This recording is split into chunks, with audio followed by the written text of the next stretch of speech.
I spent the last 7 years of my life living out my wildest dreams. Bianca, Rocky, my dad. This was built on their shoulders. And here we go. It's the comic book bullies. Man, you come right out of a comic book. It's the comic book bullies. You will bow down before me! It's the comic book bullies. Now I am the master. It's the comic book bullies. It's the comic book bullies. Welcome back to the Comic Book Bullies with Nurse New Bully. My host Leroy, aka No Time for Love, Dr. Jones, with my co-host. All right. Yeah, this is Eli, aka R5D's nuts. There you go. Sorry, I didn't mean to catch you with your pants down. I think you're in the middle of talking about something, but yeah. We're back with the episode. We're just going to jump into it. Not too much happened. We're going to go into it. Eli, this past week we celebrated a new holiday, Mario Day. I guess that's a new thing. Yeah, I did not know that. It's a new thing. Everybody's celebrating Mario Day. So yeah, I would have had pizza. Do you have pizza Mario Day? I don't. Supposed to have mushrooms. Mushroom pizza? Or do mushrooms? I don't know. Or have mushroom pizza? Put your mushrooms on the pizza. Put mushrooms on your pizza. Do mushrooms. Do something. Mushroom, onion, sausage. That's a good combo. There you go. So we decided to celebrate on the page also, but I did like a little practical joke that I've been doing for the last 3 years. And I think I made it a little bit too clever. I don't think people caught it when I did this. You might get canceled now. We might get. I realize that's controversial now, but the thing is, some of this it just flew over people's heads completely. So I just asked them, "What's your favorite Mario game that you play?" And people just naming Donkey Kong and Mario 3 or whatever like that, completely missing what I'm doing with the joke. So if people don't know what I'm doing with the joke, I will explain the joke because I think it was a little too complicated. This is male porn star Ron Jeremy, pretty much the most famous porn star of all. Now he's done other things that have got him canceled, because I guess porn. He's in jail right now. I heard he's in jail right now. Yeah, so that's it. So that's going on right now. So Ron Jeremy got me too'd as one would. That's a porn star, But like I said, he got cosplay. He cosplayed as Mario, and people don't know who he is. They would like that. So, man, I had to explain this joke to somebody that didn't know who he was, because you got to remember, this was Ron Jeremy's heyday was a while ago. So there's a lot of people that don't even know who he is. Like, even if I do say who he is, they won't know who he is. So I say, yes, this is a male porn star. And they looked at me like, wait, that's a porn star? And I'm like, you know what? I never really thought about that. Yeah, our expectation for a male porn star nowadays isn't what it was, Yeah. The good old hairy 80s. Right. All you just needed was just a porn stash and you were good to go. You didn't need anything else, And so now when you think porn packing star, like a mule, and that's yeah, like you didn't think about that back then. So now you think male porn star, you think remember that dude from Arrow? Oh yeah. I'm not saying he is a porn star, but when you think porn star, that's what you think. Like that dude would do really well in porn, I guess. Yeah. He had no business being a poor kid from the hood. Right. Like that just didn't make any sense. So that's my whole thing about that. So where the hell does this kid afford all his hair products? Right. He stole it, I guess. I don't know. Or maybe he was just doing male prostitution on the side. That's how he made his living. That was his hustle, yeah. That was his hustle. Hey, get it how you can. Gotta do what you gotta do. That being said, we move on to the next part of the podcast. Like I said, we're going to talk about a movie that I saw that actually I had no plan of seeing. We'll get into it. So we're going to talk about Creed 3. Now, the reason why did I see this movie? The reason I saw this movie, even though I had no plans of seeing this movie, is because I went to Vicksburg this weekend and the family wanted to see it. So it was a whole family thing. We all went and saw it, Nice. Yeah. So we got a chance to see it. Nobody saw the other Creed. I didn't see Creed 2, but I saw Creed 1.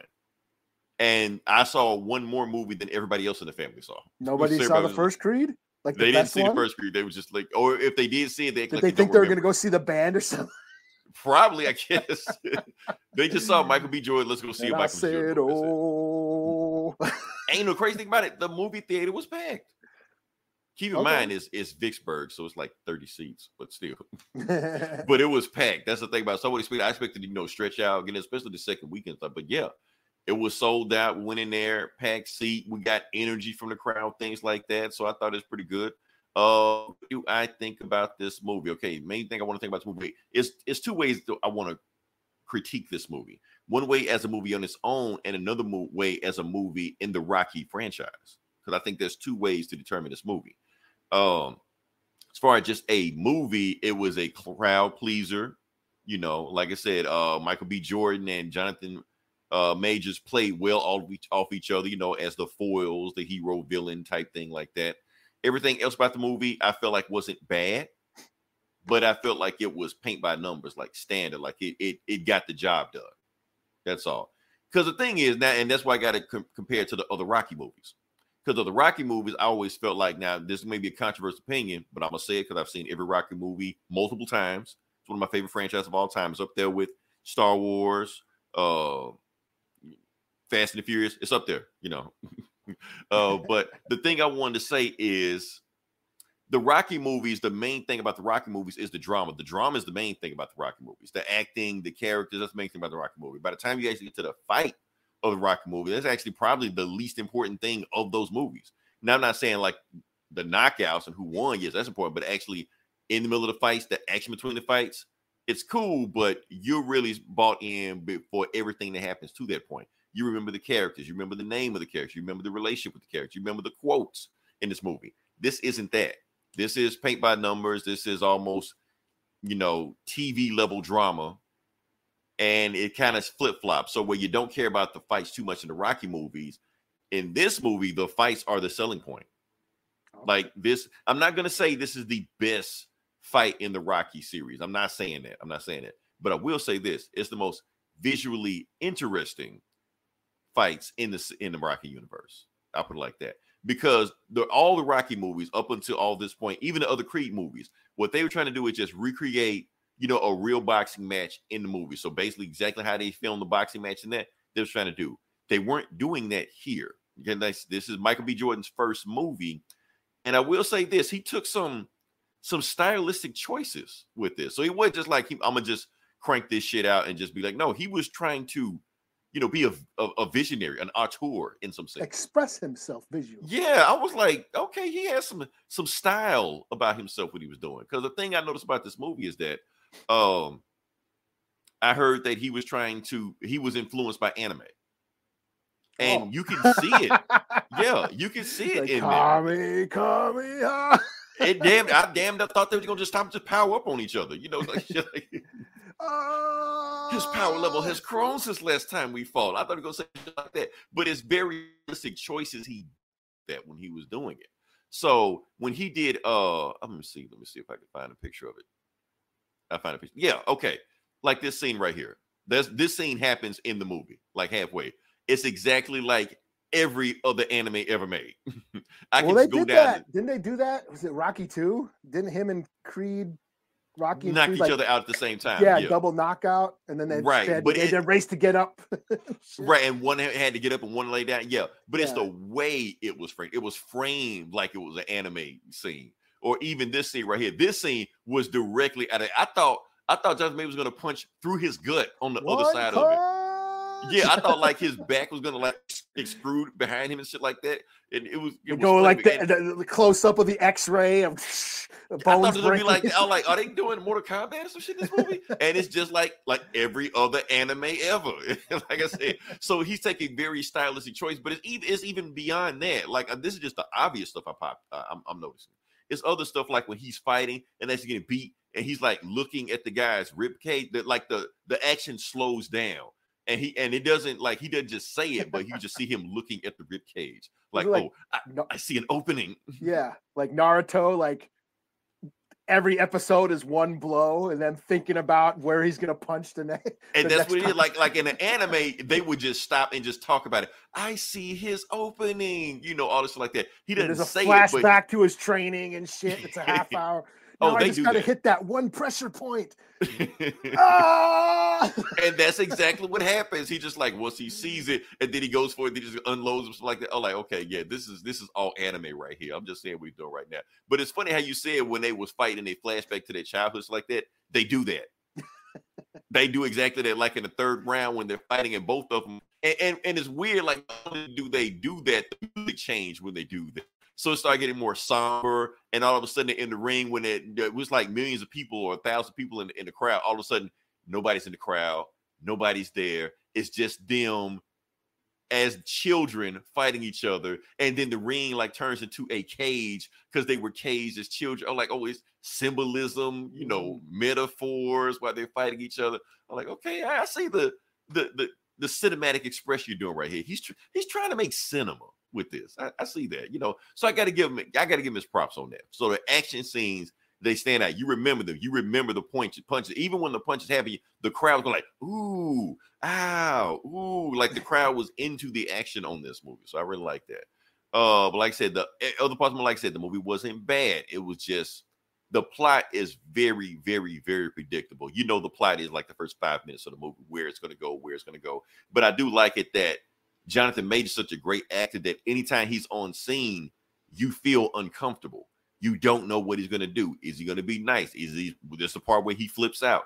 Is the part where he, when he's talking to, Adonis, whatever, Apollo Jr., Michael B. Jordan, his kids, talking to them. Funny how? Right. Things like that. You just like, is this where he flips out? Is it what he, so it makes you feel uneasy the whole time. And I kind of like that, just the way he's acting. Like I said, this guy's been locked up. He's free now, so he has no social skills. So I kind of like that, And so he's not like Clubber Lang's son or some old Rocky villain's son or anything. No. He's not Clubber Lang's son, but spiritually, you feel the spirit of Clubber Lang here. That's what I'm saying. Say woman. Right? Like you don't get any iconic scenes like that. I bet you stay up all night dreaming for a real man. Prediction of the fight. Pain. Just classic lines like that. But at the same time, I'm glad you brought that up. Like I said, you got Clubber Lang, you got Ivan Drago. At the end of the day, they were very two-dimensional villains. Like they were just one note. Where Jonathan Majors' character has, emotional weight to him until he do some villain shit. Which is like, oh yeah, he's a bad guy. I forgot. But until that point, he does feel like he has nuance to him, And I will say this: after all the fight happens like that, the movie doesn't end with just a fight. There's another scene after the fight, which I'm so glad they put in. Other people don't like it. They said the movie should have ended at this point. No, I'm so glad they put that point in the movie because it wraps up the theme of the movie. The whole theme of the movie is toxic masculinity. That's the thing I think people missed over there. Because the thing is, there's some shit that went down with these two. They were teenagers that it could have been resolved if they just walked it out. But they're fighters. Each other a hug. Yeah, that's all they need to do. But they're fighters. They're men. They don't talk about their problems. They go at each other. That's what they do, and that's where it got to that point. But if they would have just sat down, apologized for the shit that happened, look back on the we never would have got to this point. But no, we kept escalating because that's what men do. Yeah. So, or just dealing with trauma, dealing with the past, things we don't talk about. So I'm so glad they left that last point of the movie in instead of it just like, okay, the bad guy has been vanquished, communism is over, and all this shit. Like, no, they didn't do that. They actually, I like what they went with this. So well, that's cool because sometimes that's all it takes is maybe you just need to hear somebody say something right that they haven't said yet, and that's would just squash everything. Right, but it didn't get to that point, and I'm glad that the movie addressed that. This all could have been avoided if we just did this first. So pretty cool. That's also I got to say about that. Like I said, overall, what do I give this movie? I give it a 4 out of 5. I give it 4 out of 5. It is a good, entertaining movie. I almost like the fact that the movie plot is simple. So that means it's not juggling too many plot points and stuff like that. It's people can get in. It's easy to follow. This isn't a Marvel movie where you got to do all kind of research and shit like that. And you got to watch all kind of 9 Rocky movies before then. No, you just get in. If they do reference an old thing, an old Rocky movie, a Creed movie, they don't hold it against you. You're like, okay, it's just a thing that happened. Yeah, I liked the first Creed. I thought it was great. I thought it was a cool way of. That's how you reboot a franchise, right? You make it fresh and you know, and I really dug the first movie. The second one was just but I did like. I do plan on seeing this one. I mean, Yeah, I didn't even see the second. But the funny thing is about it, like the bad guy, I guess Ivan Drago Jr. in the second movie, he's in this one.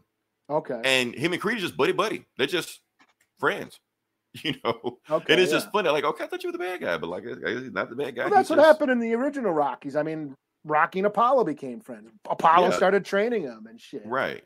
Taught him style and taught him how to bob and weave because all Rocky was a brawler at first, and then taught him movement, footwork. Let's be honest. Apollo taught Rocky how to fight like a black person.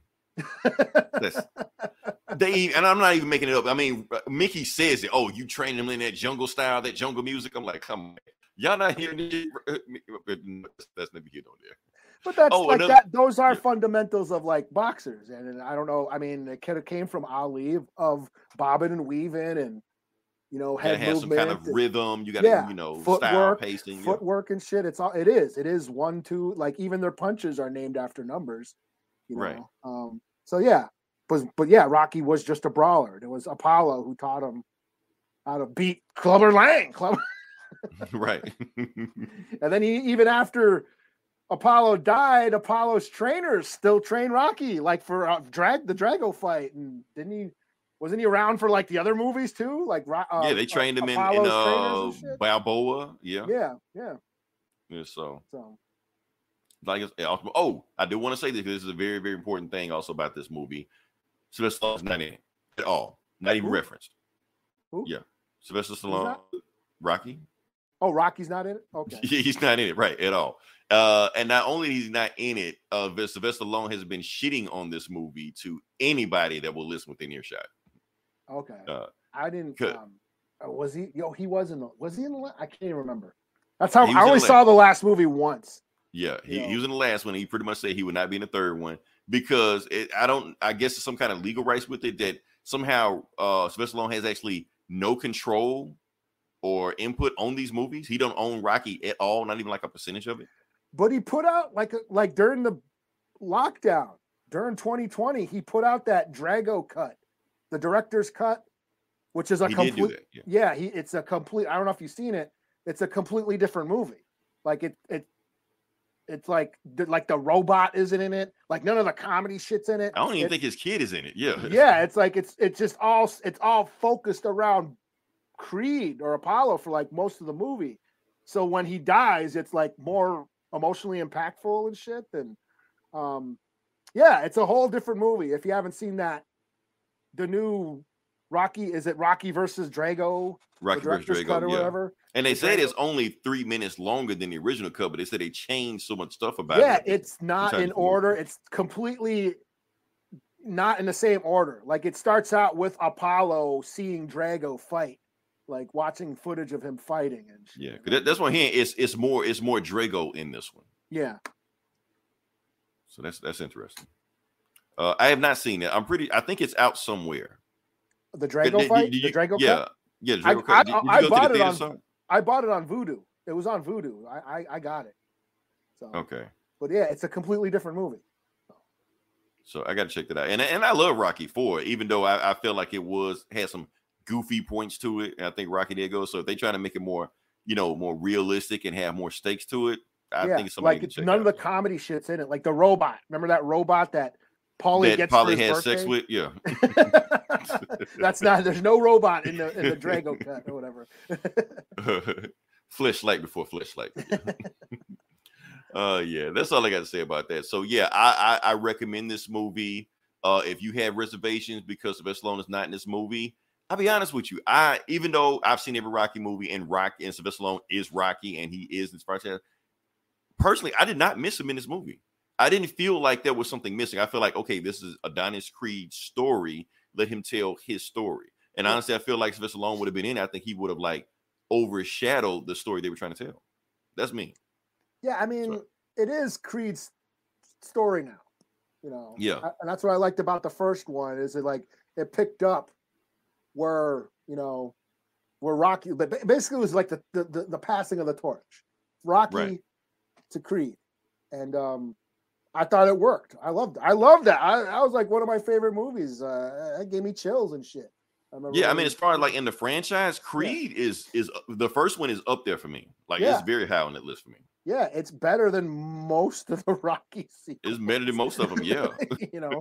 And I had the shit. I like fucking got shivers when he stood up and gave him that pep talk during the last round, and I'm not a mistake and shit. And when they finally played the Rocky music, because they didn't play the Rocky music in the whole movie, Right. But even when they did play, it was kind of like a hip hop remix. When he like there was like none. I was like, where the fuck is the Rocky music? And it wasn't. And then once that last round, when he stands up, dun dun dun dun dun, dun I'm getting shivers right now. I was like, fuck yeah, But that like I said, that was that and like the Planet of the Apes are like the only still the coolest rebooting of franchises that I've seen so far.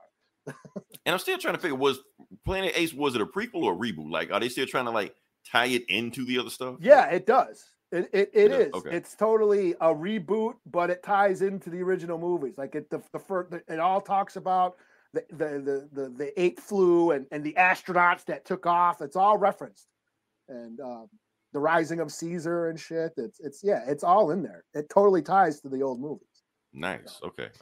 Glad you put that in there. All right, so yeah, that's all we got to say about that. I like the movie. Go see it. I won't say IMAX. What I'm hearing is already like it's on pace to be the highest grossing sports movie of all time.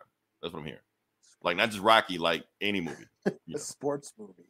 Yeah, I mean, if you think about what sports movie like is like really like better than numbers, better than basketball or. I like basketball. I like that movie. I don't know. I used to quote that movie a lot. Better than Happy Gilmore? Oh, but see, now we're gonna talk about the Adam Sandler movies. Okay, they have a special place in my heart. So they probably didn't do box office numbers, but when we talk about movies, we quote. I'm gonna quote Happy Gilmore, and nope. That's not even Adam Sandler's best movie. Waterboy. Waterboy is his best sports movie, and I used to quote Waterboy from beginning to end. There's so many quotable sayings in Waterboy. Mama's right, Captain. Who's that one? Wildcats.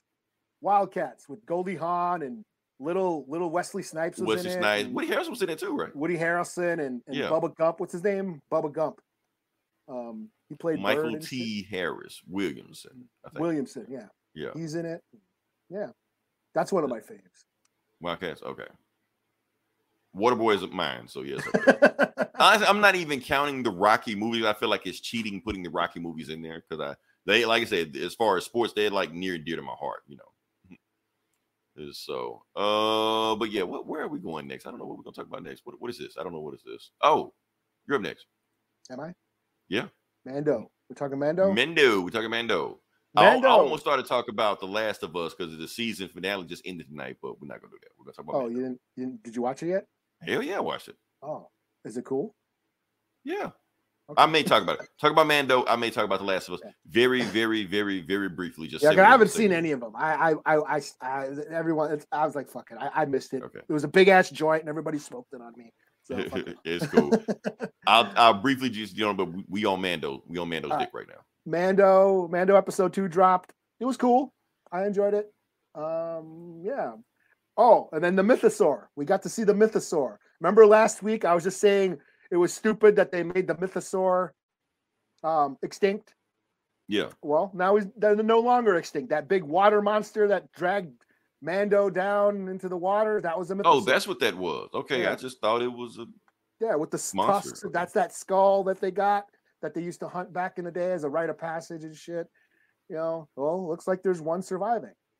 Just proving that, Star Wars doesn't matter what the movies do anymore because now all they need to do is write themselves out of those rut that they're always pretty much retroactively fixing all their fuck ups. So I enjoyed it. I was talking to Anthony about it the other day. Back old Geek Savs homie, and he, the slightly misogynist, sexist Anthony. What the fuck? He's getting saved by this woman.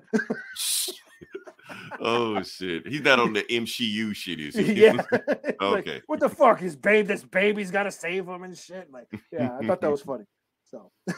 Oh man. Okay. But no, I enjoyed it. I thought it was cool.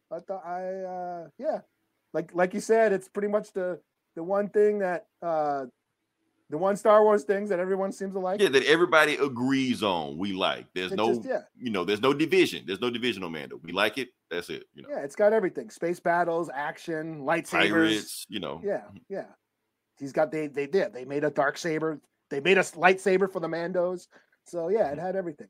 Bo-Katan wielding the Mando or wielding the dark saber because she used to have it back in the Rebels show. Okay, so it's not like Thor's hammer where she can't pick it up. She can use it. She just I don't know what they're doing. This whole thing that Mando isn't worthy of wielding it or some shit, which I think it's dumb, but whatever, But she won it. It was gifted to her back on the Rebels show. They gifted her the Darksaber, and that's how she was able to, lead the Mandalorians for a while until Moff Gideon took it or whatever. And yeah. So, but whatever. I still thought it was cool. It actually had elements of horror, like when he goes into those caves and fights those monsters. Right, fight monsters like that. Yeah. So the monsters didn't have like a crazy Star Wars name. I didn't recognize them. Okay. I'm not that deep to recognize what those were. Okay. Those cave monsters, but I'm sure they will break that down. If they was in, this. Okay. Yeah, I'm sure they might be. I didn't watch any of the Easter eggs, the Den of Geek Easter eggs. Things you may have missed. Yeah, I didn't watch any of that. But I did see the Mythosaurs, and oh shit, the Mythosaur is back. They're not extinct anymore. How convenient. So yeah, I gotta watch the episode again because honestly, I was just watching that episode like, oh cool, monster. They killed the guy. I wouldn't know what a Mythosaur is. I've never heard that thing before. You said it the other episode before, so then I'm gonna go look for it again and be like, oh, what thing? Eli, you need to do things you may miss in Mandalorian. I probably could, yeah. Oh, they brought back R5D4. Like that was my. They did bring it back. Yeah, I thought they were gonna kill him again. So yeah, and he's always been sort of. They must have fixed him because that's a callback to the original, the OG Star Wars movie, where that's the droid that Luke and Uncle Ben bought from the Jawas, but it broke. Uncle Owen had a bad motivator, and that's how they got R2. You said Uncle Ben. Did I say Uncle Ben? Oh, yeah. Uncle Owen. A dead uncle. That's all that matters. Yeah. Aunt Beru, Aunt May. Right. Aunt Ben Rue. See, now I'm thinking like they gonna reboot it, make a hot Aunt Beru,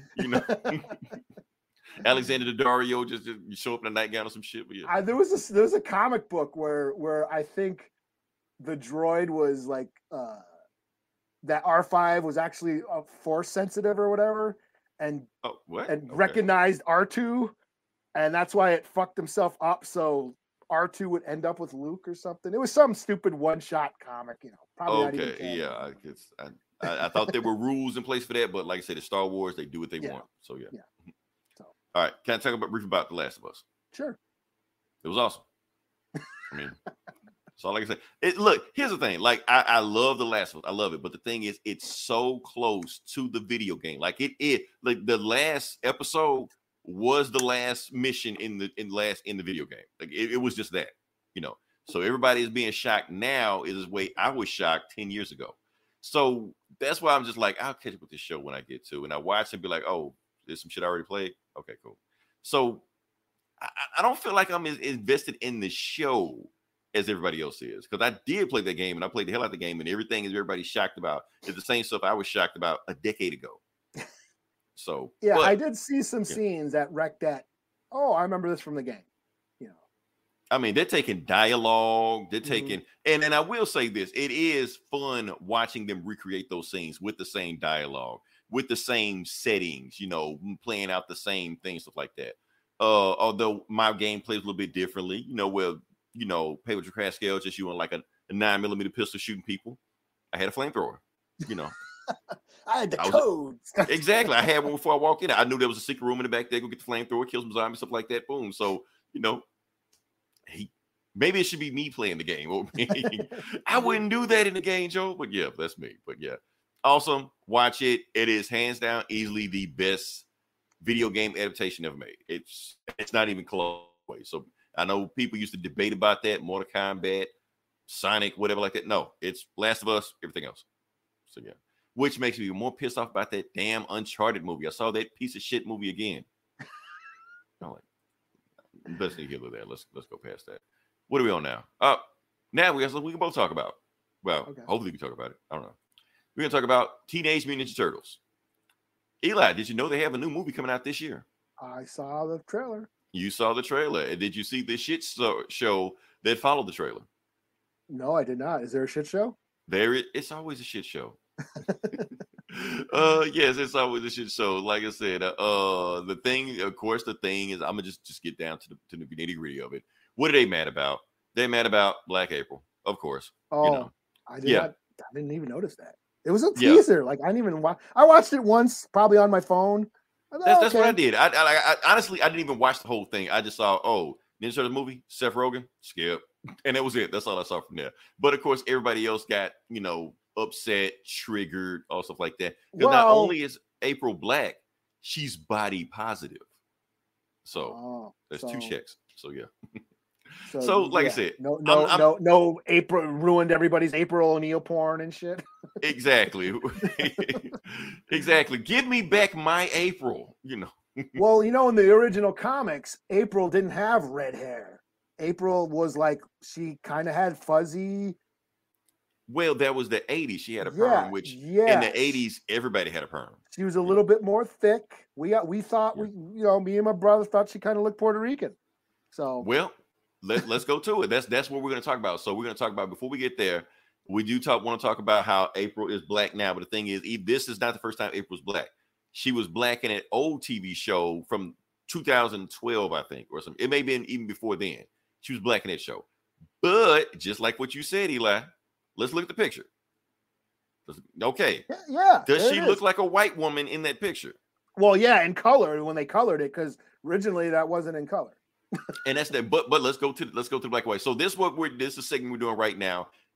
Has April O'Neil ever been black? When did they make her black? Was she always black to begin with? Because that is a big conspiracy theory going on right now. So let's talk about that right now. So this is a panel, black and white, back in the day. Now, what we have here is a black character in here, Baxter Stockman, even though they race changed him in the 80s cartoon, but he's black here. So we do see a difference in the complexion between Baxter Stockman and April O'Neil. So yeah, so back they just went nuts on Baxter Stockman. They just get charcoal crayons, just go nuts, So you can see a difference, Yeah. So we should be done, right? We're not. We're not done. Not in this day and age. Not in this day and age, because the thing is, April O'Neil is based on a real person. Oh, I did not know that. April O'Neil is based on a real person. Kevin, which one? Kevin Eastman, which one was the artist? Kevin Eastman or Peter? Well, one did pencils, one did inks. Oh, I didn't know that. Okay, let's say Kevin Eastman. Yeah. I'm gonna just say Kevin Eastman. So Kevin Eastman's wife at the time was named April Fisher. That's who April O'Neil is based on. Oh, I didn't know that. Yeah. So looking at her, so he was married before he married Julie Strain, huh? Yeah. This is before he got money, to buy cocaine and hookers. This is like when he was starting out. Shit. Exactly. This is when he was starting out. So he couldn't afford Julie Strain yet. This was like, now it's just me, Eli. Maybe I'm projecting. She looked like she got some melanin in her. That's just me. They look like some. Now I'm not saying she's black. I'm saying she's racially ambiguous. She could pass for certain things. It's just straight up just white, red haired, Irish stuff like that. I don't think so. I don't think I see it. Like I said, Kevin Eastman went for that. Then he did, upgrade to, porn stars and playmates. After he got money, as one would. Yeah, this is what I remember her. Now see that like a Jerry curl. That's what I'm saying. So this thing. So yes. So white women did have perms back in the 80s, but a white woman's perm and a black woman's perm, you can tell the difference. And that's the thing, is that when the cartoon came on and we saw this redhead, we're like, that don't look like. Right, they completely changed her. Yeah, and she was a scientist. She wasn't a reporter. She was originally Baxter Stockman's assistant or whatever. Right, yeah, and she knew computer shit and stuff like that. That's how they beat Baxter Stockman, because she started doing hacking shit. Donatello jumped in. They both did some hacking shit. She helped develop the mousers, those little robot mouser that ate the mice in the sewers and shit. Right. Yeah. So yeah, that reporter stuff, that's all came from the cartoon. But like I said, people just know the cartoon and that's it. Yeah. And people just like, well, a black person can't be named O'Neil. Bullshit. Ron O'Neal, With Superfly, what about Shaquille? Shaquille O'Neal. It's the Like I first said, one we that keep I going. thought of. The hell they talk. They making up. They making up straw man arguments. What they doing? Come on, what's up, Doc? Can I rock? Exactly. So you got all stuff right there. So let's think. So is April O'Neil black? Oh, I got one more thing I got to say also. Now, not only was April O'Neil based off, like I said, April Fisher, there was another popular 80s movie, you know, that popularized the perm. Like I said, we talk about Flashpoint. Sorry, Flashdance. I always get those movies confused. Okay, so we got Flashdance. Now, let's be honest with you. Flashdance, and people's like, oh, we just copying Flashdance. That's nothing. Oh, I do want to say also that Flashdance, the end of the movie, the dance scene, that's a dude. So if you get excited about that, you know that. But here's the thing. When we talk about Flashdance, that was Jennifer Beal. Jennifer Beal is also biracial. People didn't know that at the time. She was passing. But you can tell now. You know. Yeah, she did look a little. Can we talk about Jennifer Beal? This is what she looks like now. Can we talk about anyway? She was in she was in Boba Fett, and then they killed her. She was the madam in Boba Fett, yeah. But I'm sure they're gonna bring her back somehow. Because they can do what they want. It's Star Wars. They're just gonna write themselves out of the rut that they always do. Somehow Jennifer Beal has returned. Yeah. But yeah, let's go on with that. So yeah, so people are saying they base April O'Neil off Flashdance. Well, she's biracial also. So I think they did now. Now keep in mind, we're saying all this now, but the more because the comics were in black and white, so it was all interpretation. It's just we just can't tell. Now when they start adding colors in it, doing the back issues and reprints, people did different things. Some people start making April black. Some people start making April white. Overall, the redhead white April that kind of stuck when we read the last on it. That's what April was. She was redhead white by that time. You know? Yeah. But we can plan outside that. Every time they come out with a Ninja Turtles thing, April is different. Like a different actress is playing April in the movie every time. The only one that's played it twice is Megan Fox or whatever. Oh yeah. So that's the only one. And she wore a yellow jacket thing. Yeah, and they completely like redid the whole yeah, she named the turtles and stuff like that. But they can do that because the thing is, the Ninja Turtles is such a new property that it's not like Superman and Batman or Spider-Man, where it's like everything is concrete. You can't change this, can't change that. Ninja Turtles is still new enough. You can kind of reinterpret it to whatever you want, you know. And like, plus, yeah, I think Eastman still has a say in all that shit. Yeah, because he didn't have a say in the 80s cartoons. So he wrote in his contract, you're like, no, anytime, like even when he sold it to Nickelodeon, he like, I still have say so in what you do. Oh, that's right. He did sell it. And then but then they brought him on. They brought him on as a consultant at some point. Yeah.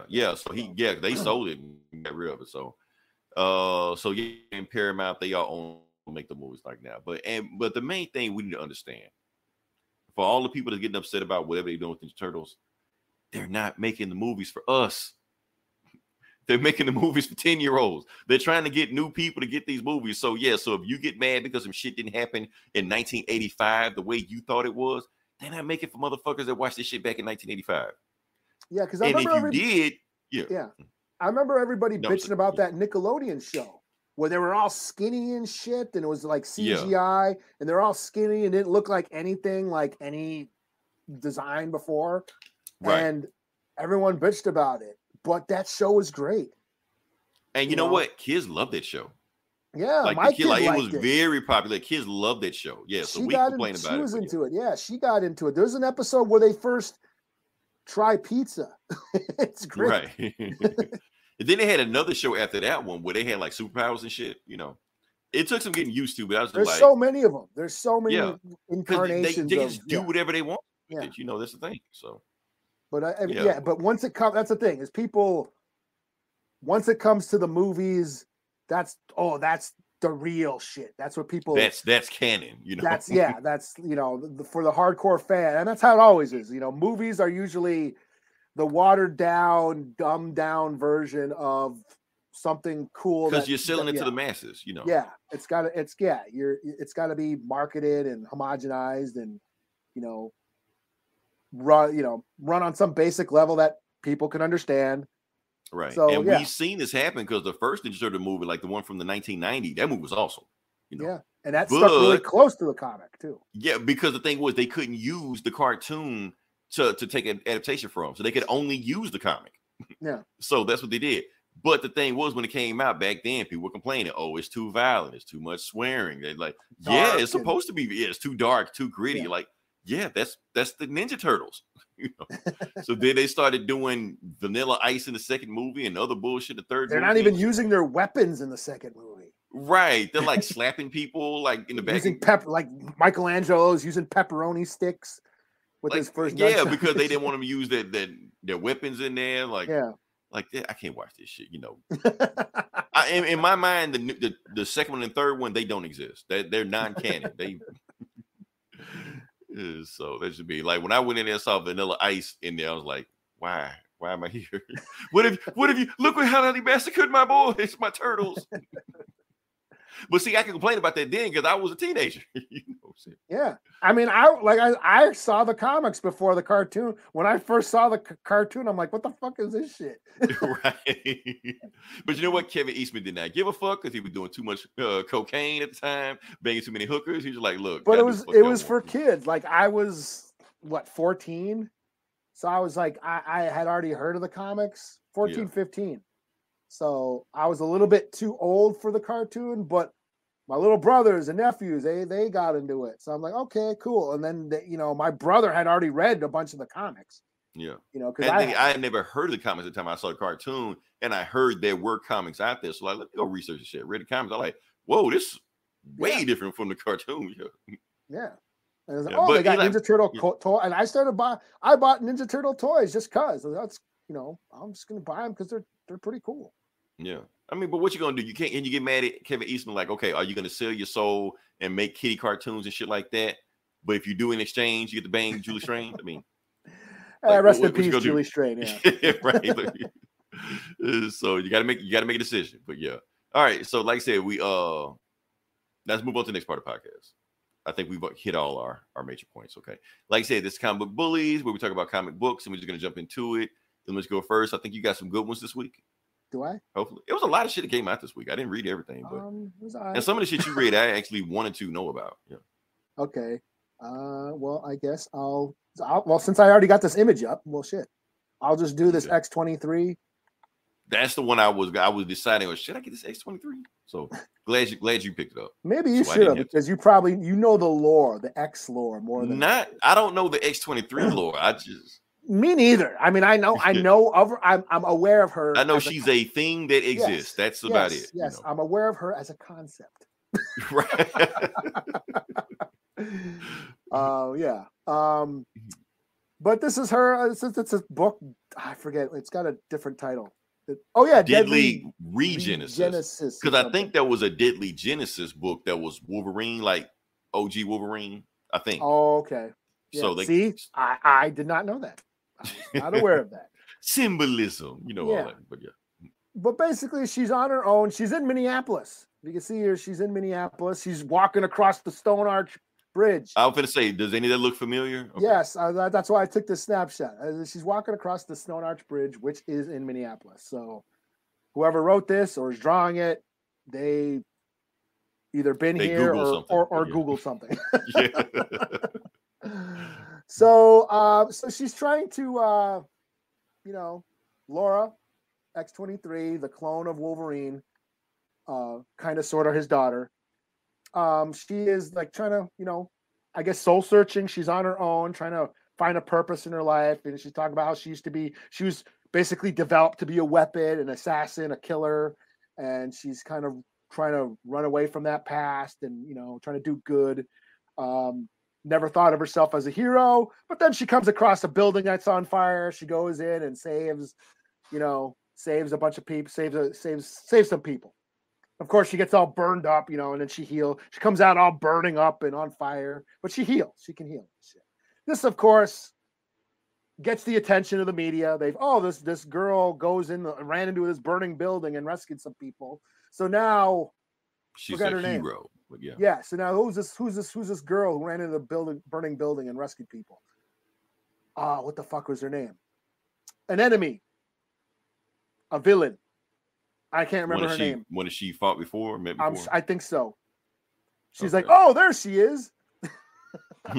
Somebody had been looking for the whole time. Yeah. Oh, there's X-23.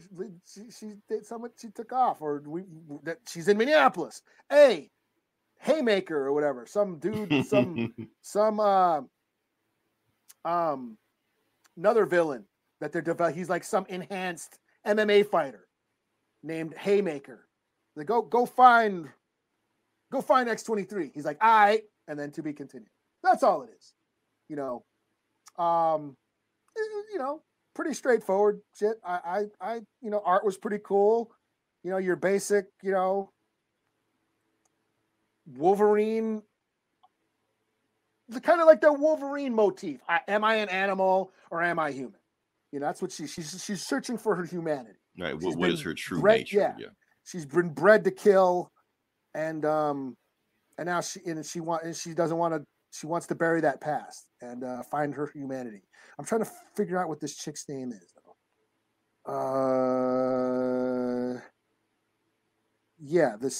Where the hell is she? I have her, but I'm trying to find her name.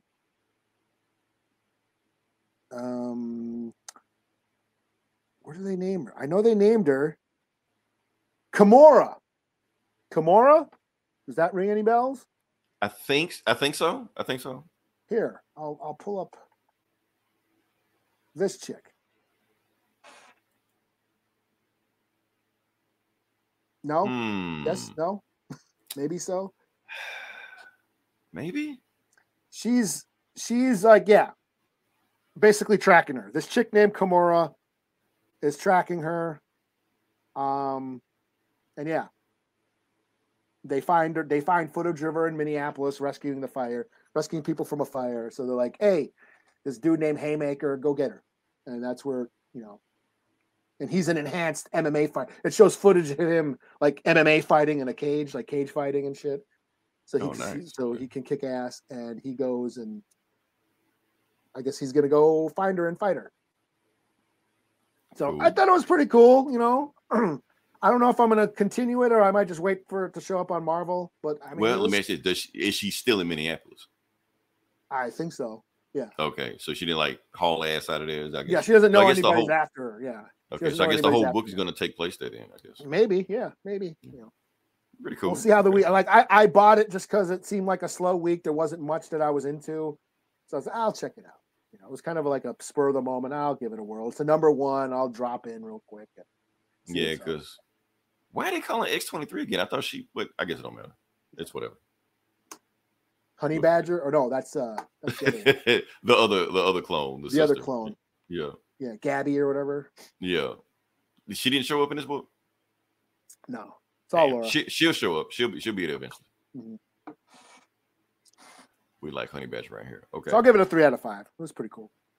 I was expecting better, but okay. Maybe to pick up.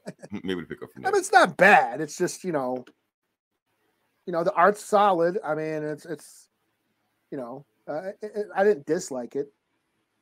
I don't know enough about the lore. Like, like I didn't know who Kimura was. I don't, so maybe somebody who does would have went, oh shit. I didn't have any of those moments. I never heard of Haymaker, so.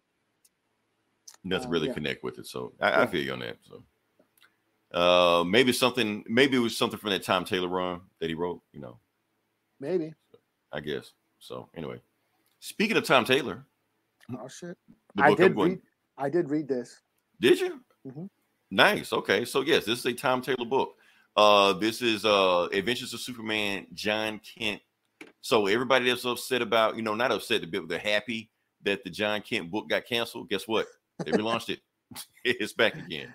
I guess they're just doing like one extra story on just to see exactly what's going on. But yeah, it's here. So the thing I like about this book that Tom Taylor wrote it, and this whole book feels like a Tom Taylor's love letter to Tom Taylor. I'll explain it. I'll explain it what I'm saying. I can see that. Yeah. Let's get to it. Let's see what we got. So yeah. All right. So the book is going on. It starts off with Superman, and he's basically on the run. Metropolis has been destroyed. He's barely able to get away. He's weak for some reason, and he's saying he's getting weaker. And he turns around, and it is Ultraman. And of course, if you don't know who Ultraman is, Ultraman is the evil Superman from Earth 3, from the crime syndicate. So he's there, and he just beats the shit out of this Superman. And he like say the last word you always say. And he picks him up. He's like, Lois. He like, so predictable. And then heat visions him away. The reason he can heat vision this Superman, because apparently he has something that can weaken Superman or Kal-El, you know. And so he's done, and he just holds his Superman cape, and then he just teleports out of there. He like, on to the next one. And meanwhile, we look in the background, it's the Daily World, letting you know this is a multiverse. It's a different universe, not our universe. Meanwhile, we go to our universe, Earth Zero, where you see the Daily Planet, you know. And basically we see John, and he's happy because his secret identity has been put back in place, you know. Meanwhile, his secret identity has been put back in place. His boyfriend Jay's secret identity is still out, so everybody still knows who he is. So anyway, he's just like, look, but I'm glad that you're safe, and I'll be Superman's boyfriend. It doesn't matter. But they look up and they see a shooting star, but it's not a shooting star. John uses X-ray vision, and he realizes it is a satellite falling. So since nobody's looking, nobody's around, and the other super people are conveniently off-world, so don't ask about them. Tom Taylor don't want to deal with them. They're gone. You know, it's just John. So John turns to Superman, flies off, and he looks up. He calls Oracle, and he says, call the Titans, because I guess he's on the Titans now. I guess. I don't know if he is, whatever. Anyway, he looks up there. Somebody has hacked into Maxwell Lord's satellites, all of them, and basically crashing them to Earth. So, okay, I got to hurry up and take them down. So he's flying up them, smashing them all. Meanwhile, some of the Titans are getting the other ones. He flies to Africa to take some of them down. Meanwhile, he realized he's not fast enough to take down every single satellite. They're not going to make it. While he's doing that, his electric boogaloo powers that, you know, the old Superman Blue from the 90s had, he has it now because of the Lazarus planet. So he still has those powers. So, yeah. And then they go away, and he keeps flying. So he still goes smashing satellites, trying to stop them before they hit the ground. And meanwhile, while he's doing that, somebody's telling him, I got you, Superman. Don't worry about that. And he looks up, and it is Superman. But not that Superman, Val Zod Superman from Earth 2, the one that Tom Taylor created for the Earth 2 comics. So, yeah. I'll get into it also because I read that whole Earth 2 run, so I know about Val Zod. He's like, don't worry. But he's never met Val Zod before, so he doesn't know who he is. He's like, what the hell are you doing? So he smashes the last satellite, and they're talking. He's just like, nice to meet you. I'm Val Zod. He's like, you're Val who? Yo, like, oh, I forgot. Zod is a bad guy on your planet. So don't worry. I'm one of the good Zods. So don't worry about it. So I got somebody that can back up my story. Just come with me, and we'll figure it out. So they go fly. They talk it out. And they were like, I'm glad you didn't hit me when you first saw it. He's like, yeah, that whole fighting, superheroes fighting each other, that looks bad on both of us. So they go to, I guess, his house, and you see Mr. Terrific. Now, this is not an alternate universe Mr. Terrific. This is regular universe Mr. Terrific. Mr. Terrific got trapped in Val Zod's universe for a while, and that's why they know each other. You know, so they go back, and then there's Red Tornado, and they don't notice at the time, but if you read the Earth 2 comic, Red Tornado is Lois Lane. Her body got transferred into that robot body because she died, basically. So they're basically talking out to get everybody caught up, and they're telling them about Ultraman. And they're shocked that John knows Ultraman because Ultraman is the Superman, or the version of Superman that kidnapped him, tortured him, and beat him for 5 years on Earth 3. He trapped him, so he knows who he is. Meanwhile, Lois finally finds out that, you know, Red Tornado is her from an alternate universe. And basically the thing that they're trying to do is that they have to make sure they waited for a Superman like Kal-El to leave the planet, because they know if they come there and Kal-El is there, he's going to try to find a way to come with them. So now he's off planet, they can just get John to do it, because whatever machine that Ultraman has is tailored specifically to Kal-El's genetics. So any other Superman can fight him, but it can't be Kal-El. And they're like, well, we're sorry, but you have to fight your monster. To be continued, face to face with Ultraman. So that's the thing that's going on right now. So yeah, I'm excited for this book. After I read that, I'm excited for this book because, like I said, we got Jonathan Kent, who Tom Taylor put all his work into. He created Val Zod. He pretty much wrote the good parts of that Earth 2 storyline, and that's not even the big thing about it. they've already teased that Injustice Superman is going to show up here later on. So eventually, Ultraman is going to fight Injustice Superman. Well, that's what I was saying. It's the road to injustice or some shit. Yeah, so eventually it's going to pop up. So basically, that's what I'm saying. It's a love letter. It's Tom Taylor's love letter to Tom Taylor because it's all of Tom Taylor stuff that he's did before, all in one book. I'm surprised X-23 hadn't showed up in here yet. He may be represented later on. You never know. So, yep. That's all I got. I'm gonna get this book. I'm gonna give it a strong 4 out of 5. I may even give the other books following that stronger than that because it's off to a really good start. So, all right, cool. Yep. What do I got next? Oh, I'm done with Marvel. Oh, I guess I'll do Batman and Joker. You're not done with Marvel, but yeah, I am. Oh no, I'm not. Well, that's right. I am doing. I'll fuck it. It counts. It counts. Well, fuck it. Yeah, since I'll get my Marvel out of the way.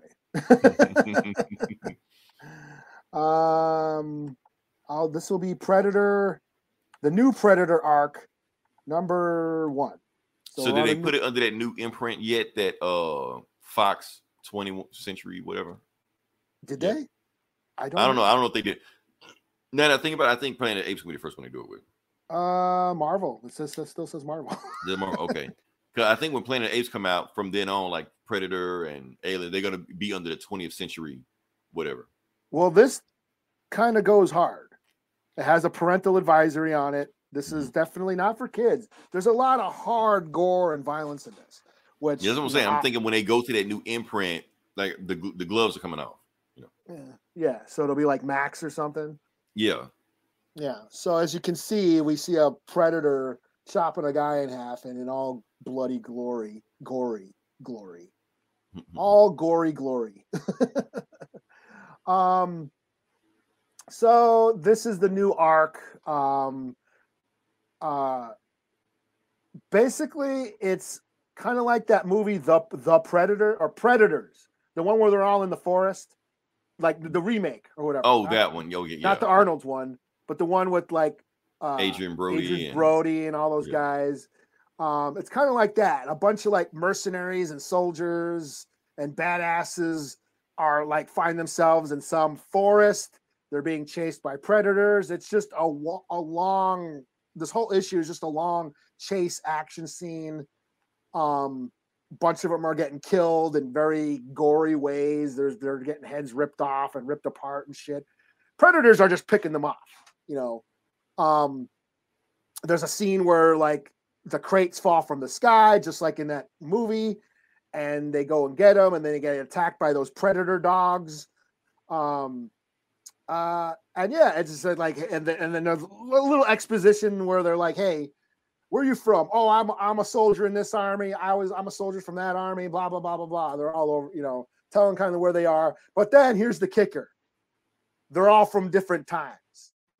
I'm from 1987. I'm from 2018. I'm from whatever, different time. I'm from 1998 or whatever. So there's time travel now in the Predator mythology. And then at the end, two of the characters from the last story arc. What was her name?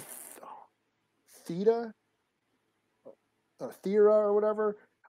Anyway, in the last story arc, when Marvel first took over Predator, there was the first story arc was about a girl whose parents got killed by predators on some planet that they were terraforming. And she was a little girl at the time, and she spent the next like 20 years hunting predators, trying to find the one predator that killed her family. And he was missing one of his tusks. So that's the first story. She finally gets her revenge. She kills the predator that killed her family, but she knows all about the predators. She stole a ship. She knows where they hunt. She knows where they go. They're mapping all their maps and shit, all their, their whole hunting seasons and all that shit. So she knows how to work all their tech. And she ends up getting revenge on the predator that killed her family. That was the first arc. So at the end of this book, all these mercenaries running around the woods getting hunted by predators, they all of a sudden meet her and the dude. She ends up meeting a guy in the last arc. So they're from like 100 years in the future. So Yeah, They didn't bring any future tech with them, anything like that. Or? Yeah, they still got. And no, she's all loaded up with Predator gear and shit. Okay. And yeah, so that's kind of where it ends. I was like, that's pretty cool. I don't know how to feel about the time travel thing, like whatever. But I'm like, if you're gonna do that, where the fuck is Naru, man? Right. Bring Naru up in this shit. Well, they didn't have Dutch Schaefer in there either, so yeah.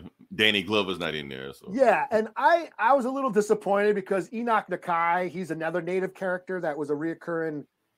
He was in the old Dark Horse comics. He's actually a reoccurring character in the Dark Horse comics, and he was like a native. He was like Navajo, and he was a soldier and shit. And he fought a bunch of predators and shit.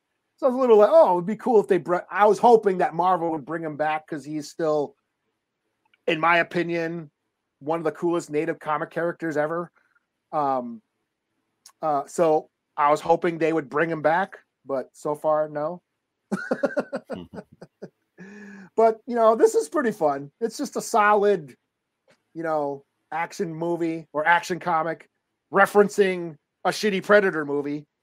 But yeah, they even mentioned the 2018, like, I'm from that facility and that one shitty movie. Oh, that's when you told me not to watch, so I never watched it, so. The Predator, the 2018 or 2019 or whatever it was. Yeah, the Living Moment. Yeah. Yeah. I was like, hey, I used to work in that facility or blah blah blah blah back in 2018, and like, oh shit. So they're referencing all the time periods in all the movies. Like, where the fuck is Naru? But yeah, I know I dug on this. I'll give it a 4 out of 5. So far, Marvel has been doing Predator comics pretty cool. Okay, and you were worried. Yeah, and I was worried. So okay. All right, so next book we're going to do is, since you did Deadly Regenesis, I'm going to do an X-Men book, which is X-Men. Yeah. Okay. I wasn't going to do this. I go ahead, spoiler. The reason I'm reviewing this book, I was not going to review this book at first, but I'm doing it now was because there was an image that Marvel leaked themselves of Kingpin coming to Krakoa. And I wanted to answer the question, like, how the hell is Kingpin crossing the gates going to Krakoa? Nobody can answer that question for me. So I was like, damn, I wish there was a podcast out there that would review this book so I can, find out how he came to Krakoa. And I realized there isn't one, so I guess I need to do it myself. So here I go. So yeah, I'm going to reveal how the Kingpin got to Krakoa, even though the storyline has nothing to do with Kingpin going to Krakoa.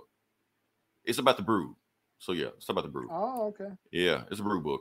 So the book starts off. So basically what's going on in the last couple X-Men books, the Brood have been attacking people all over space and shit like that.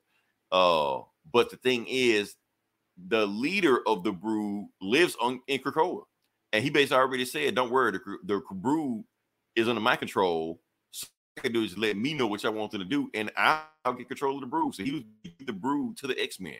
So he's chilling, relaxing, and that's when Magic and Jean Grey shows. He's like, "Hey, what y'all doing here?" He was like, yeah, the Brood are out of control. I thought you said you had control of the Brood. They're like, I do have control of the Brood. Matter of fact, I can show you right now I have control of the Brood. He got some Brood sleeping behind him. He wakes them up, and he like, watch this. It makes him start doing the Thriller dance, And he was like, how do they know the Thriller dance? He was like, they know what I know. Like, we are a hive mind. I control them exactly how I want to. So Magic just started dancing with them too, started doing the Michael Jackson Thriller dance. And Jean Grey's is like, okay, something's not right here. You know what? I need to pick it to your mind and see exactly what's going on in there. And Bruce is like, what if I say no? And Jean's like, I wasn't asking. And then boom, there you go. Meanwhile, the X-Men are at some in another planet that's being attacked by the Brood. The planet's called Refugee Rock or whatever. So they're trying to get all the refugees out of here before they get attacked by the Brood. They do it, and Cyclops sees his father, who was attacked by the Brood in like 2 issues before, something like that. He's like, hurry, get the people on the ships, we can get the hell out of here. So as they do, Iceman, basically cannot be killed at this point.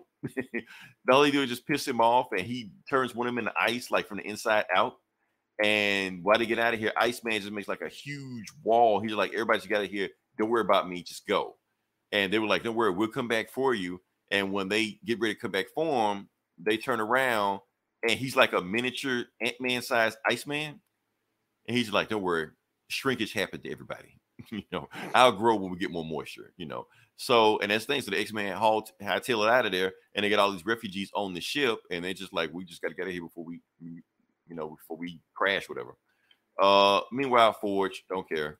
Not that I don't like Forge, but it's about a storyline that don't get shit to do with what we're talking about right now. Meanwhile, Jean Grey's in Brew's mind, and she sees him how he's controlling the Brew. And basically, what happened, the Brew still need to feed and still need to eat and everything like that. So instead of just randomly attacking people, he only sends them after bad guys. Anybody that's a bad guy, he sends the Brood after him. So he kind of like aims them, kind of like Morbius. Well, not the movie, the comic. Where he attacks bad people. So they, everywhere he goes, the universe prays him, stuff like that. They think he's doing a good thing, and it's like, cool. So yeah, like I told you, I control the Brood's every waking move. You're like, that's cool, but what about when you sleep? You're like, what? And then she makes him go to sleep. While he sleeps, that's when she hears like this evil maniacal laugh, and it turns out it's Nightmare. Nightmare's back. Jean Grey kicked his ass back in issue 5. He hasn't forgotten. Yep, he's riding his evil horse and shit like that. And yeah, he's like, I came to get revenge. Once I heard that a kid was going to let the Brood, that's just too easy. So basically, anytime Kid Brood sleeps, Nightmare takes control of the Brood and just have the Brood just do whatever the fuck they wants them to do. And basically, he's like, and not only this, I'm gonna make the Earth's Nightmare the worst thing. I'm gonna control the Brood, have them do whatever I want them to do. And when they attack the galaxy, I'm gonna make sure that they know that Earth sent the new annihilation wave to them, and they're gonna hate you and destroy you. And that's my revenge to the X-Men. He like, the X-Men will stop you and slap shit out of them. The X-Men ain't gonna do shit. I control everything that's going on. Matter of fact, the X-Men are doing my bidding right now. That refugee camp they just rescued, they've all been infected by the Brood. So when they bring them back, the Brood is going to attack everybody, not just ships that just cross by their path. They're going to go nuts and attack everybody. They're going to take over every planet. They're going to swarm the universe. And that's when it's just like, and matter of fact, the X-Men won't be able to stop me because they have bigger fish to fry. They got their own monster to worry about. And as we get this call from Sage, it's like, we got an issue. We got a mutant that's never been here before. They just crossed the path, and they brought their husband with them too. And Emma Frost is like, look, unless it's Dr. Doom's wife or some other supervillain named Doctor, just give him a room and show him around, stuff like that. I was about to say, who the fuck is Emma Frost married to? Right. She does. They just know a supervillain is on the plot right there. She like, it's not Dr. Doom, but I kind of wish it was Dr. Doom. And that's when you got Typhoid Mary flipping around, stuff like that. And what do we now? Typhoid Mary was created in the 80s. Look at her hairstyle. Not black, but she's got the rocking a big ass perm. I thought she's not, but she's rocking a big ass perm. That's the thing. That's the thing. So Typhoid Mary is here. He's just like, Mary likes you, and she kisses her for some reason. And that's when she's just like, tell Emma Frost I have arrived. That's when you get Wilson Fisk rocking the same Hawaiian shirt. Oh, that's right. She was married to her. Yeah, they're still married. Yeah. So he's just like, and Typhoid Mary is a mutant. I don't know if that's been established or a thing, but anyway, she's a mutant. She got a power. So Kingpin is like, well, if she's a mutant and I'm married to Typhoid Mary, I have asylum in Krakoa. So since everybody and their mom is looking for me right now, I seek refuge in Krakoa. Here's my thing though. Typhoid Mary's a mutant. She walked through the gates. No big deal. How the hell is Kingpin walking through the gates? I was just about to say, I thought he can't walk through the gates. They just, what the hell is going on here? And everybody I ask, nobody's giving me the right answer. They're like, well, just read the book. I thought humans couldn't go to Krakoa. Humans can't go to Krakoa. And just because you married a mutant doesn't mean you have the right to go to Krakoa. You can't go there unless like they let you go there. But is he a Brood? But the Brood can't go through either. Okay. Yeah. I thought the Brood can like turn into like motherfuckers and shit. No. They like infect motherfuckers. But even if they infect him, he's not a human, and he's just a human, so he still can't walk through the gates. All right. So yeah, this is a big retcon. Hopefully somebody will explain this because this is really irritating me, really irking me. I don't like when they set rules and just change rules. Well, is a shapeshifter? Is it fucking Mystique or some shit? Or I don't know. It better be. Because that shit pisses me off anyway.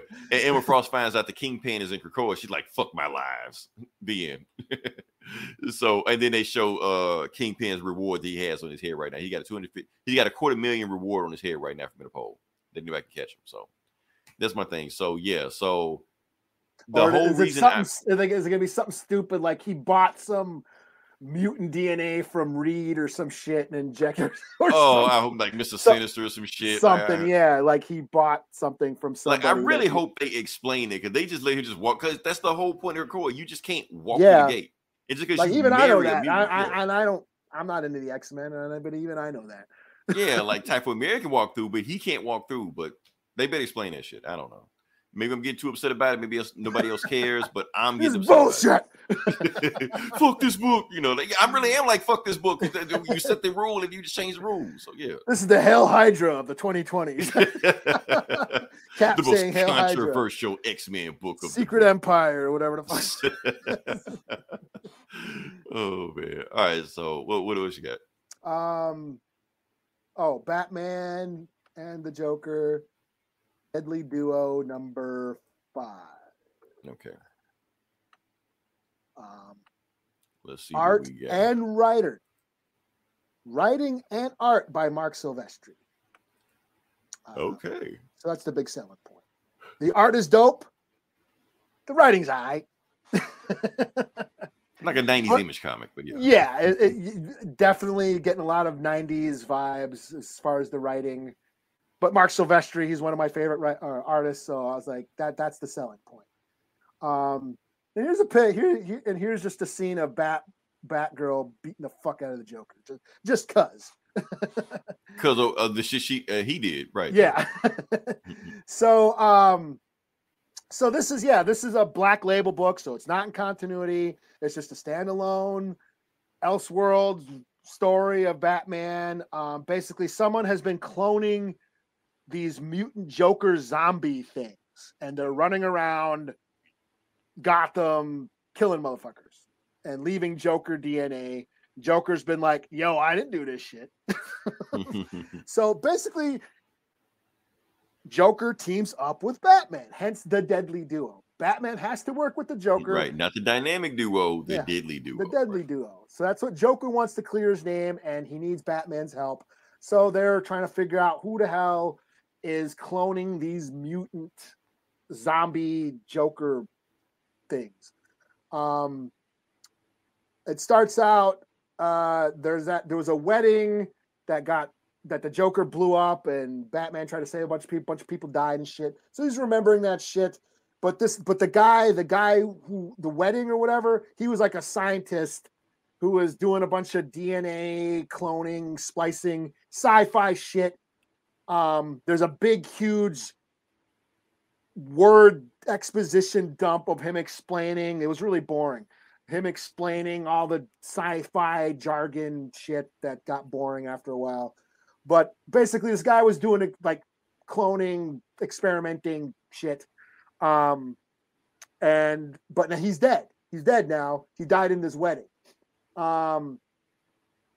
Meanwhile, these zombie Joker things kidnapped Gordon. So Gordon, they're trying to find Gordon. That's where this scene comes in, where Batgirl finds out that Batman's been working with the Joker. You know. She didn't know that. She didn't know. She's like, we gotta find my dad. We gotta find my dad. And then she finds like the Joker. Like, what the fuck? You're working with Batman? You know, what the hell, Bruce? You're working with the Joker. What the hell? So she grabs the Joker's like, where's my father? Because all the DNA points to the Joker, and Joker's like, I don't know, but she just beats the fuck out of him. So Batman goes underground, and then there's another long exposition dump of the history of Gotham and these secret subways and a church, a cathedral that never finished. And that's where he goes and finds like all these dead corpses at like a wedding. So basically all the people that died at that dude's wedding are all in this like abandoned, unfinished cathedral, and their corpses are all propped up. It's actually pretty fucking cool and creepy, you know, as far as like horror. It's a cool scene, and Silvestri's artwork is dope. So all these like corpses are in a church, like for a wedding, and their bodies are all propped up and shit. And then it turns out that dude's daughter is the one, I think, because the dude was using his daughter's DNA or something to make these Joker zombie things. So she shows up and she's all in a bride gown, or like we call it the bride dress, wedding dress or whatever. She's all in a wedding dress, and she's all zombified and all creepy looking, and like it's that dude's daughter. So that's kind of like the big reveal, I think, that it's this dude's daughter that's been making these Joker things, I think. All that wordy shit gotten a little boring. So that's my one thing. I'll get this a 3.5 out of 5 just because it was like that lull. It's been all action and all this cool shit going on, but this is the one where, okay, we're going to explain everything. And it was just long, very wordy, bunch of, a lot of text in this book. But the ending was pretty cool. That whole scene of all the fucking dead wedding or whatever was pretty cool. The art was dope. But yeah, kind of like the big reveal. So this is I think there's like 2 more issues left in this. So I think they're finally going to have the big action battle and shit. So, yeah, so I guess 3.5 out of 5, just because it got a little wordy. A lot of text. But the art is dope. So nice. All right. So last book I'm going to do is Amazing Spider-Man 21. That's the last book I'm going to do. Now, the reason I'm doing this Amazing Spider-Man 21 because they're saying this is supposed to be the story. It's supposed to be the one. 21, you said?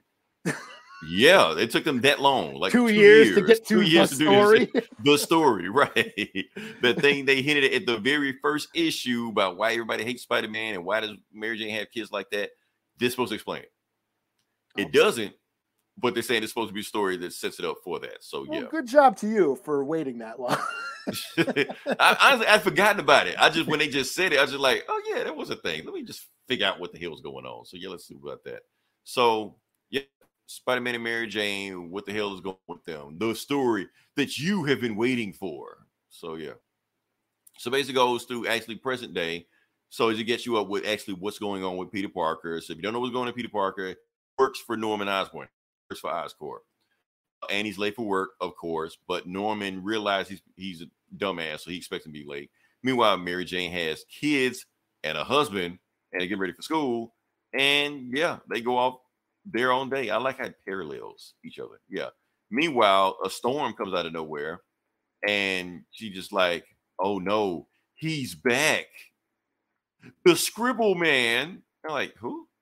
So apparently I don't know if he's a new thing or a thing that's been there before, but apparently the Scribble Man is back. And that's what Mary Jane is telling him.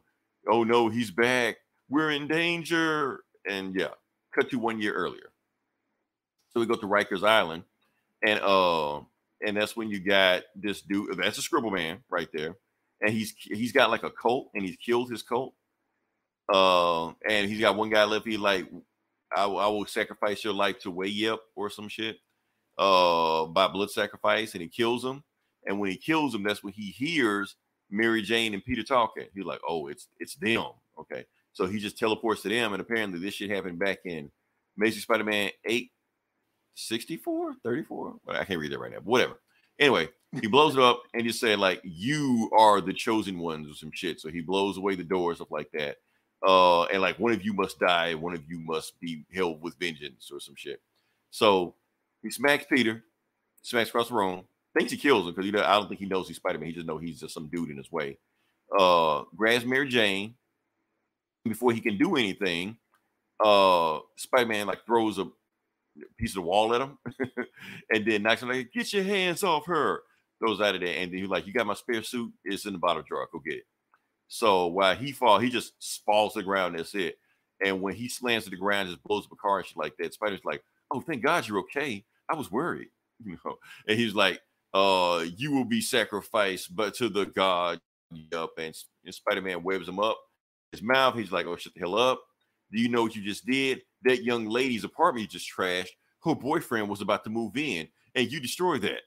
So he just starts this wail on his ass. He's like, oh, I'm not finished talking, and he's like, keeps punching on him.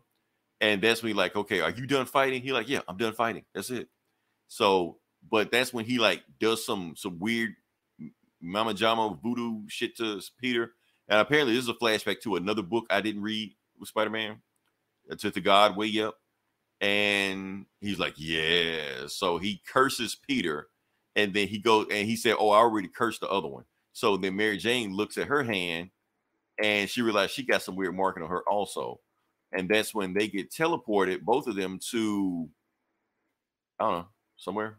Look like New York, but like a fucked up version of New York. Fucked up version of New York. Yeah.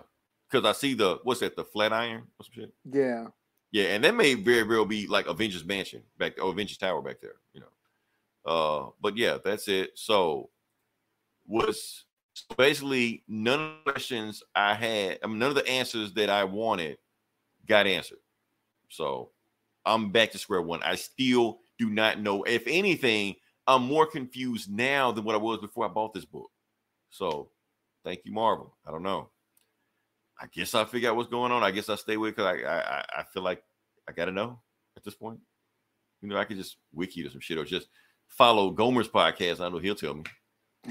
So, I'm surprised you're still on this because I know you're not. I wasn't. You know, I dropped this book a year. I haven't been keeping up with this book. I just saw this is when it happens. It's like, just see what happens. I know it's but got your boy Romita on the. and John Romita, but I'm gonna give him credit. John Romita, he has good layouts. He knows how to frame action. Paid his dues. Yes, I'm not hating John. Even though he's a junior. No, I'm just. What the hell? We're canceled. Good night, Gracie. So no, I never minded Romita. I hated Romita's art before, but like it was like some Superman book he wrote. Him and Bendis wrote a Superman book, and I like, this is the most god awful shit I ever read in my life.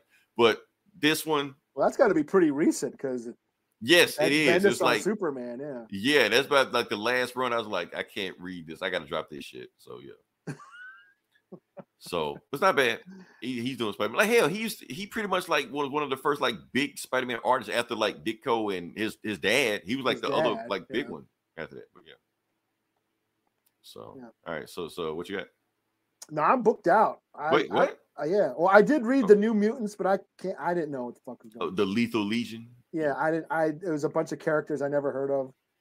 Okay, it's always New Mutants. I can't remember. What was her name? Escapade. Who? Okay. Yeah. I don't know. So if you don't know who she is, I didn't know who she is. I think it's a dude. Okay. Escapade, yeah. And then I don't know. She's training on Krakoa to do some shit. Probably from the 90s or some shit. I'm sorry, I know that they taking like the other X teams, Generation X shit like that, just stick them on the New Mutants. Maybe Reign's like helping her train and shit. And they fight a big dragon at the end. I thought it was just it didn't grab me. I'm not current on X lore. I haven't read the New Mutants in a while.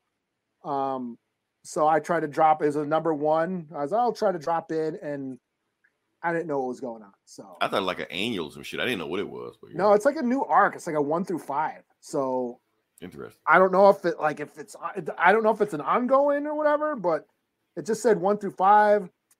It said new creative team. What these books are doing now, they say 1 through 5, but if it starts selling, they're like, you know what? Throw some more issues on. Yeah, I wasn't sure who she was. I can't even remember. That's why I was like, I don't know. Because Poison Ivy was a limited series. Yeah, now it's and it's still going. It's like number 9 now or whatever. Right? Well, keep going. Okay. But yeah, I'm not privy to X lore enough to give it a warranted review. Is what I'm saying. So it's like, okay, yeah. If you're an X fan, if you're a hardcore X fan, you might dig it, you know. But I'm not. So. Yeah, I know the core members when you start digging in the escapades. Well, like Warpath is in it for like a couple panels, and Daddy Moonstar I think has one line of dialogue. But Rain's in it. Rain's in it. She's training this escapade. Yeah, I don't think Sunspot or anybody else or Magic showed up. They're probably in Shi'ar Galaxy. They always doing some weird shit. Yeah. Hell, Magic was in X-Men. She's X-Men now. Okay, yeah. She was in the X-Men book I just reviewed. Yeah, she was dancing with Philip. Yeah, she was. Well, there was a big X-Men or New Mutants one of the last New Mutants arcs I've read was about Magic letting what's her name, Madeline Pryor, take over Limbo. That was like the last story arc I read. So I haven't read New Mutants in a while. So I tried to jump back in. I'm like, I didn't know what the fuck was going on. So, yeah. So. Oh well. And what last thing I want to talk about? Good news. Dog has finally brought back all the Death Row albums that were released on streaming services. They've been gone for like about a year. Oh, okay. He brought them all back. Yeah. So Chronic, Doggy Style. I've listened to all that old Death Row 90s stuff. Deep cover. Love it. Deep cover. It's all on there. All the stuff was going like that. Because the funny thing is, like, for those who don't know, Hasbro had owned Death Row Records for a while. Like the same people that own Transformers. Yeah. Hasbro owned them. Snoop Dogg bought Death Row from Hasbro. So, Suge Knight sold it to Hasbro? Oh, no. When Suge Knight got locked up, he lost it in like some kind of liquidation, whatever like that. So it was just out there, and Hasbro just bought it. I did not know that. Yeah. Damn, we could have had like Snoop Dogg action figures and shit. Yeah. Gomer and them did like a whole show on it when that shit happened. Oh, okay. Yeah, they did the whole thing. Like, and they get the probably like, okay, we want like a Dr. Dre with one of them weird Transformers, like Jazz or some shit. I don't know who the fuck they were talking about. But yeah, so they were doing that. But anyway, Snoop Dogg bought it from Hasbro, took it off streaming when he did it, because I think he was going to turn them like into NFTs, some shit like that. Luckily, no one gives a fuck about NFTs. Wasn't Vanilla Ice signed to Death Row at one point? No, he wasn't signed to Death Row. However, I think his ghostwriter was signed to Death Row. Oh. And that's why Suge Knight hung him out a window saying he wanted his money. Okay. So they left that out of the Death Row movie, but yeah. Yeah, but anyway, it's back on there. Listen to all the 90s Death Row stuff. It's there. Jamming. Awesome. Love it. But yeah, that's all I got. And I'll just add this one little thing. I shout out to Indigenous Pop. Is that what it's called? Indigenous Comic-Con happened this weekend in Oklahoma. It's like the first time they've had it since the pandemic. It took place in Oklahoma City or maybe Tulsa. I forget. Anyways, it's like the first Indigenous Comic-Con.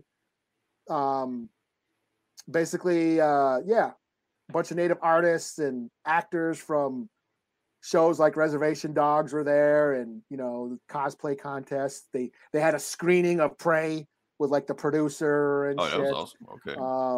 The Star Wars in Navajo, in the Navajo language, that they like Lucasfilms actually, licensed. So it's official. Okay. Yeah, licensed the Navajo Nation to dub it in their language, and I guess all that shit happened. A Tribe Called Geek, I think, is one of the sponsors. That's the site I write for, Tribe Called Geek. They're similar to Outright Geekery. Shout out to Outright Geekery. It's another Tribe Called Geek is another nerd culture site with an indigenous perspective. We review movies, comics, books, and stuff like that from and then showcase Native artists and comics, media, all that shit. And I happen to do reviews for them. So yeah, I just wanted to put that out there that Indigenous Comic-Con happened again. Finally, after 3 years or whatever. Oh, well, the pandemic. We got to blame it on the pandemic. Yeah. So yeah, but shout out to Outright Geekery and Gomer and all the shit he does. Right, and whoever else running, because it's a whole machine that we don't even know how it works. But yeah. Like I said, if you listen this long, different, like, share, subscribe. If you listen this long, we appreciate you. Watch this long, we appreciate you. It helps out the algorithm. Next week we'll come up with some new shit. I will watch Shazam. Give my thoughts and critiques on it. Shazam comes out next week? Comes out next week, yeah. So I'll watch it, see where to go from there. What else comes out this week? Something else comes out this week, but I don't know what it is. John on TV, Wick? I mean. Oh, on TV? No, like TV-wise, but I don't know. But, and I probably do some video game news. You know what? We just dropped video game news all of a sudden. We're gonna bring that back. I'm gonna do something. Yeah. Well, there hasn't been any games that I've played lately. Oh, yes. I will do some video game news. Okay. Resident Evil demo just dropped. It's on my hard drive right now. I didn't play it because I was lazy. I was tired. 4? But yeah. Is it 4? Yeah. It's just a demo. It's a remake or whatever. I might check it out. Then yeah. Yeah, remake of the demo. So yeah. I played 4. Yeah. So, but it's good. That's on the GameCube. I had that on the GameCube. I did too. I bought a GameCube just for that, and Smash Brothers. Pretty much, yeah. But yeah. But until then, this is Leroy. This is Eli. Talk to you guys next week. Same bullet time, same bullet channel.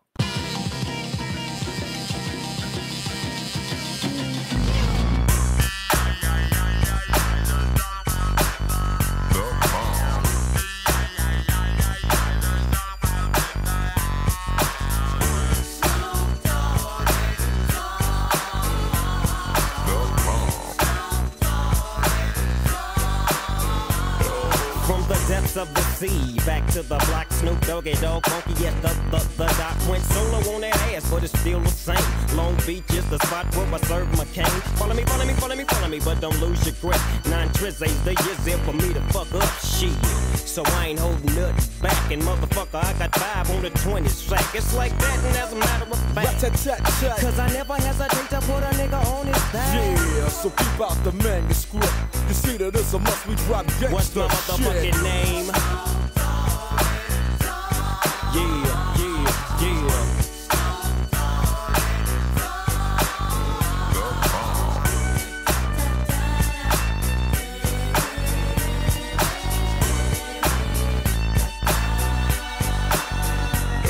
It's the bow to the wild, creeping and crawling, Yiggy yes yo, and Snoop Doggy Dogg in the motherfucking house like every day. Dropping shit with my nigga Mr. Dr. Dre.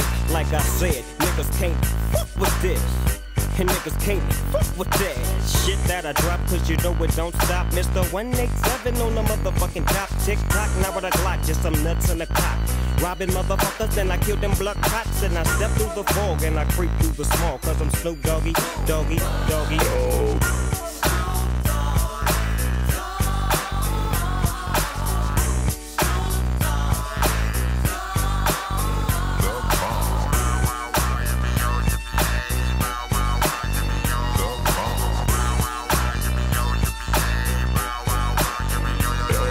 Just throw your hands in the motherfucking air and wave the motherfuckers like you just don't care. Yeah, roll up the dank and pour the drink and watch it stink. Cause doggies on the gang, my bankroll's on swole.